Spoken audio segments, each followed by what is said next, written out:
Hello everyone, welcome back to my YouTube channel. चलिए, अभी Instagram पे काफ़ी बच्चे मुझे मेरे पेज पे जो फॉलो करते हैं वो टाइम टेबल को लेके काफ़ी परेशान है।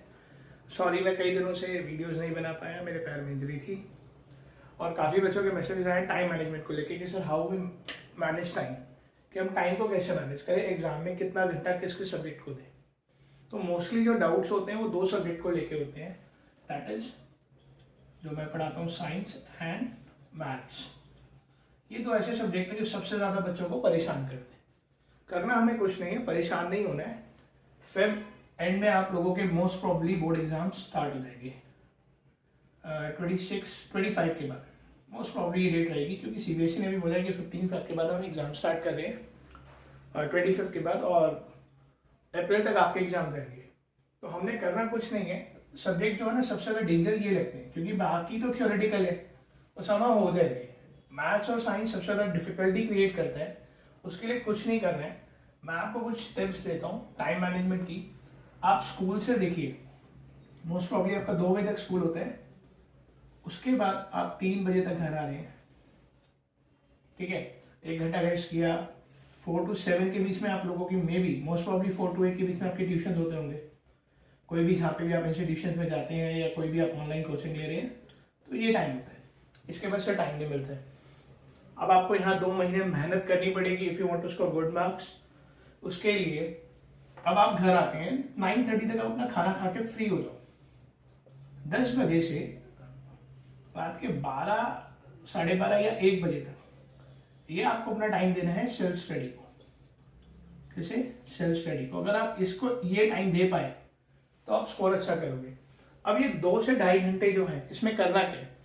2 सब्जेक्ट नहीं पढ़ने, आप सिर्फ एक दिन कैसे क्या करेंगे, ऑल्टरनेटिव डेज। देखो भाई, हमारे पास जैसे है Monday Friday Saturday, sorry Monday Wednesday and Friday, 3 दिन ले लो। अगर आपको लगता है कि मेरा मैथ्स वीक है या मेरा साइंस वीक है, तो उनको 3 दिन दो। कैसे? अब जैसे आपको लगता है मेरा साइंस वीक है, तो आपने क्या करा, घर पे आने के बाद 10 से 12 ये 3 दिन देना है किसको, इन साइंस को देना है, सपोज करो, ठीक है। अगर आपका साइंस अच्छा है तो साइंस को 2 दिन कर दो, और मैथ्स को क्या करो, 3 दिन कर दो। अब जैसे टीटीएस में आप मैथ्स कर दो 3 दिन। रात को आपने 10 से 12 का जो टाइम है, 10 से 1 अगर दे सकते हो तो वेल एंड गुड। तो आप ये मैथ्स को दो, 2 दिन कर दो, किसके लिए, साइंस के लिए। और यहाँ थोड़ा सा आधे घंटे का स्लॉट बढ़ा दो 12:30 बजे तक, यानी कि 2.5 घंटा 2 दिन आप साइंस को दो, और 3 दिन 3 घंटे अगर आपका मैथ्स वीक है तो आप ये मैथ्स को दो। बाकी आपका जो बचा क्या, फ्राइडे सैटरडे और संडे, इनमें आप अपने बाकी जो रिमेनिंग सब्जेक्ट है, दैट इज इंग्लिश और हिंदी, वो लैंग्वेज है, वो हो जाता है, सोशल, इनको दो। वो आपको अपने अकॉर्डिंग, आप जैसे भी आपको सूटेबल लगता है, 1 घंटा पढ़ना है, 2 घंटा पढ़ना है, वैसे करो। तो अब हमने सीधी सीधी बात समझी है, सिंपल सी, कि हमें करना क्या है, हमें टाइम देना है। कितना टाइम देना है हमें? साइंस को, अगर मेरी साइंस वीक है तो कम से कम 2.5 घंटा दो साइंस को, सेल्फ स्टडी करके 2.5 घंटा। अगर आप चाहते हो आपका साइंस अच्छा हो जाए, 2.5 घंटे दो FWF में, ठीक है, रात को 10 बजे से 12:30 तक। अगर आपको लगता है मेरा साइंस ठीक है तो 2 दिन कर दो ये। अब मैथ्स पे आ जाओ, आपको लगता है मेरा मैथ्स वीक है तो कम से कम मैथ्स में भी 2.5 से 3 घंटे, दैट इज वो रात का 10 से जो 1 का टाइम है, ये अपनी सेल्फ स्टडी करो। इसको टीटीएस पे ले जाओ, ठीक है। तो 3 आवर्स आपके यहाँ पे आराम से हो गए। आपका बचा सैटरडे संडे एंड फ्राइडे। इन दिन आप ये नहीं पढ़ेंगे दोनों सब्जेक्ट, इन दिन आप अपने बाकी जो रिमेनिंग सब्जेक्ट हैं आप उनको स्टडी करेंगे, जैसे सोशल हो गया। तो तीनों दिन आप क्या करोगे, सोशल को 1.5 घंटा दोगे, क्योंकि इसमें 4 बुक्स हैं। इंग्लिश के लिए आप 1.5 आवर ले सकते हो, और 1 घंटा आप हिंदी को भी दोगे, 1 से 1.5 घंटा, तो दैट इज सफिशिएंट। क्योंकि कई स्टूडेंट्स की क्या होती है, सैटरडे और संडे में छुट्टी होती है, तो वो टाइम आप यहाँ पे मैनेज कर सकते हो, कोई इशू नहीं आएगा। अब जो साइंस में 2.5 घंटे देने हैं और ये मैथ्स में 2.5 से 3 घंटे देने, ये देने कैसे, इसमें प्रैक्टिस क्या करें, पढ़ना क्या है, सबसे बड़ी बात ये है। तो पहले तो आप अपना सिलेबस कंप्लीट करो। First of all complete your syllabus. पहले आप जहां भी पढ़ते हो वहां से अपना सिलेबस को क्या करो, कंप्लीट करो यार, कंप्लीट योर सिलेबस। हो गया, पहला हमारा टारगेट होना चाहिए हमारा दिसंबर 20 तक सिलेबस कंप्लीट हो जाए। चाहे अपने टीचर्स को बोलो जहाँ पे आप ऑनलाइन पढ़ रहे हो इंस्टीट्यूशन में कि ये कंप्लीट कर लो। उसके बाद हमने क्या करना है, फर्स्ट है सिलेबस कंप्लीट होने के बाद मैंने सारे टॉपिक को, जैसे हमारे केमिस्ट्री में 4 चैप्टर है तो मैंने एक चैप्टर पकड़ लिया first, chemical reaction and equation, मैंने ये ले लिया।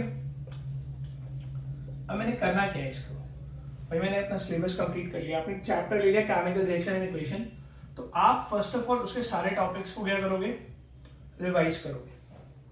ठीक है, रिवाइज करने के बाद अपने आप क्या करोगे, आप नोट्स क्रिएट करोगे, या फिर आपके जो इंस्टीट्यूशंस ने दिए रखे हैं या जो मेरे नोट्स हैं जो आप लोग अगर पढ़ते हैं, जो मेरे टेलीग्राम चैनल पे है या मेरे यूट्यूब चैनल पे है या फिर इसको मैं इंस्टाग्राम पे भी अपलोड करता हूँ, तो आप वहां से ले सकते हैं, उनको आप पढ़ोगे।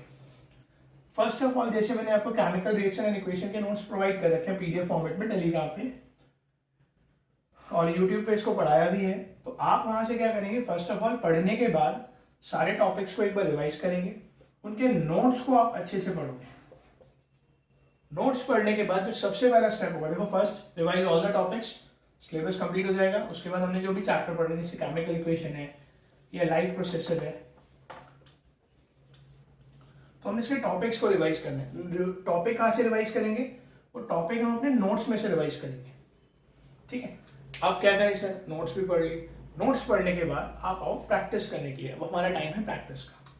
तो हमें ये देखना है कि जो हमारे एनसीईआरटी है हमने पहले उसको कंप्लीट करना है। देखो एनसीईआरटी ना आपका मक्का है एक तरीके से, उसको कर लिया बाकी सब चीजें इजीली हो जाएगी। 2 ही चीजें करनी है जो है, एक अपने नोट्स और दूसरा अपना एनसीईआरटी। एनसीईआरटी के क्या करने हैं, Intex plus back exercise question. तो जब आप नोट्स पढ़ चुके होगे ना अच्छे से, उसके बाद जब आप एनसीईआरटी करोगे तो आपका कॉन्फिडेंस बिल्डअप हो जाएगा कि आप देखोगे कि हाँ मुझसे इजीली ये सारी चीजें हो पा रही हैं। उसके बाद जब आपका ये सब खत्म हो जाए कि आपने अपने चैप्टर्स सारे रिवीजन कर लिए, प्रैक्टिस करना है आपने सैम्पल पेपर। अब सर सैम्पल पेपर कैसे प्रैक्टिस करें, मैं आपको एक आइडिया देता हूँ। मैं कैसे करता था, जब मैं स्टूडेंट था तो मैंने केमिकल रिएक्शन एंड इक्वेशन में टॉपिक उठाया, मैंने इसके नोट्स पढ़ लिए, इसके एनसीईआरटी के क्वेश्चन कर लिए। अब मैं क्या करता था, जैसे टोटल सपोज करो, टोटल मेरे पास क्या है 10 सॉल्व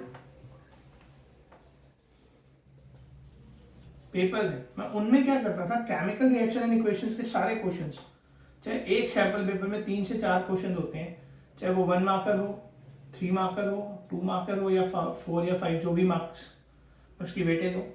ऐसे क्या करो, हर 10 सैंपल पेपर्स को खोलो, इस चैप्टर के 3 से 4 क्वेश्चन जो है उनको मार्क करो, उसको प्रैक्टिस करो। प्रैक्टिस करने से क्या होगा कि भाई एनसीईआरटी के कम से कम नहीं तो एक चैप्टर में कम से कम इंटेक्स प्लस बैक एक्सरसाइज के आपके अराउंड 20 to 30 क्वेश्चन होते ही होते हैं। ये हो गए। अब इसके बाद 3 से 4 एवरेज यहाँ लगाओगे 10 की, तो आप 60 to 70 क्वेश्चन बहुत अच्छी क्वालिटी के यहाँ पे प्रिपेयर कर चुके होगे। तो जब आप इस 60 to 70 क्वेश्चन को प्रिपेयर कर चुके, आपका कॉन्फिडेंस बिल्डअप हो जाएगा। फिर same repeat the same process, नया चैप्टर पढ़ा, लाइफ प्रोसेसेस के टॉपिक्स के जो नोट्स थे उनको पढ़ा, एनसीईआरटी सॉल्व किया, देन वही सैंपल पेपर में से एक सैंपल पेपर उठाया, उसमें 3 से 4 क्वेश्चन थे उनको सॉल्व कर लिया, then move on to the next question, sample paper उसमें भी हमने ऐसे कर लिए। तो ऐसे 60 to 70 क्वेश्चंस का ऐसे आपका सेट हो जाएगा। तो इस तरीके से आपका क्या होगा, कॉन्फिडेंस बिल्डअप होगा और आप इजीली अपना सिलेबस भी कर पाएंगे और आपके पास बहुत अच्छा स्कोर करने के चांसेस भी होंगे। Same is applicable for maths के लिए भी ऐसे ही करना है। मैं जब स्टूडेंट खुद था, मेरा 10th स्टैंडर्ड, तो मैं यही करता था। तो मैं होप सो आपको समझ आया होगा और आपने भी यही स्ट्रैटेजी अगर फॉलो की तो आप देखेंगे आपके प्री बोर्ड्स आ रहे हैं, उसमें अच्छे मार्क्स आएंगे। क्योंकि कई बच्चे मुझे, मैंने भी जस्ट आस्क मी क्वेश्चन डाला था तो उस पर पूछ रहे थे sir how to manage time. तो इस तरीके से आप अगर टाइम मैनेज करते हैं तो आपके लिए बेटर होगा। चलिए दैट्स ऑल, आज यही बात करनी थी कि टाइम कैसे मैनेज करें for maths and science. In the next video मैं आप लोगों के लिए इंपॉर्टेंट क्वेश्चंस के एक वीडियो लेके आऊँगा जिसमें मैं एनसीईआरटी के सारे इंपॉर्टेंट क्वेश्चंस यहाँ लिख दूंगा, लेटेस्ट बुक के और पुरानी बुक के दोनों के। और सेकंड थिंग, उसके बाद सैम्पल पेपर्स के कुछ इंपॉर्टेंट क्वेश्चंस जो मुझे लगता है कि देने चाहिए आप लोगों को, वो मैं आपको प्रोवाइड कर दूंगा इंस्टाग्राम पे या फिर टेलीग्राम पे या फिर मैं यूट्यूब पर उसकी वीडियो अपलोड करता हूँ। वीडियोस पसंद आए चैनल को like, subscribe and share with your friends. Thank you.